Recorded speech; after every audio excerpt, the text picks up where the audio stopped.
Assalamualaikum warahmatullahi wabarakatuh.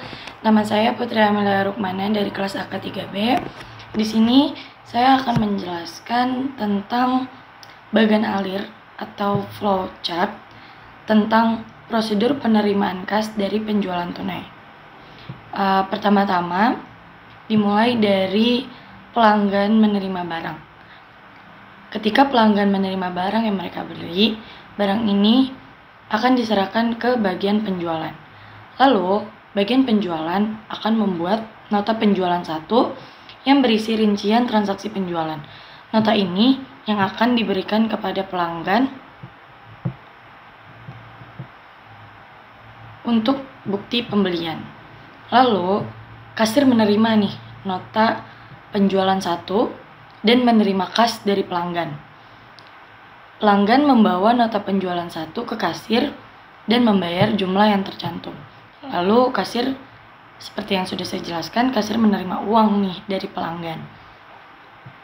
Lalu kasir juga membuat nota penjualan 2, yang mana nota penjualan ini sebagai bukti bahwa pembayaran telah diterima.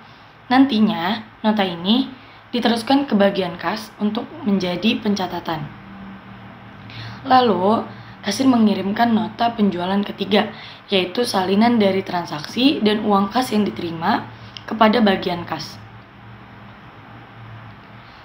Setelah bagian kas menerima yang dikirim oleh kasir dan memverifikasi jumlah yang tercatat, lalu menyimpan nota penjualan untuk dicatat.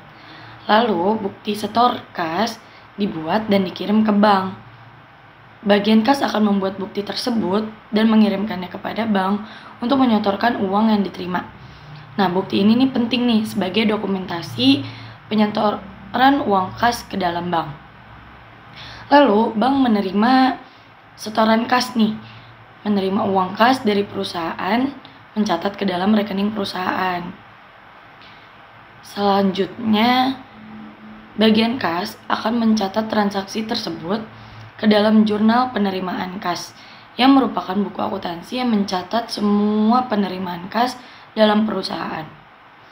Selanjutnya, bagian kas akan membuat rekapitulasi jurnal yang berisi dari ikhtisar dari semua transaksi penerimaan kas yang terjadi dalam periode tertentu. Lalu, data dari rekap tersebut diposting ke dalam buku besar. Nah, buku besar ini tempat mencatat semua transaksi keuangan dalam akun-akun tertentu, seperti kas, penjualan, dan lain-lain. Lalu pada akhir periode, bagian audit melakukan rekonsiliasi dengan membandingkan laporan bank yang diterima dari bank dengan dokumen internal, yaitu bukti setor atau rekap jurnal, untuk memastikan kesesuaian nih antara pencatatan internal sama saldo di bank.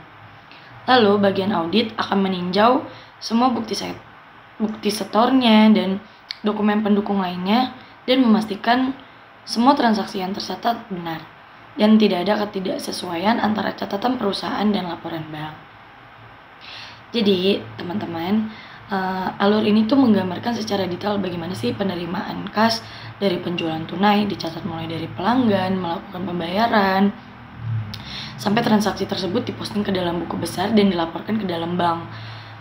Dan setiap langkahnya tuh pasti melibatkan yang namanya pencatatan dan verifikasi, yang mana dua hal tersebut digunakan untuk memastikan integritas dari data keuangan perusahaan.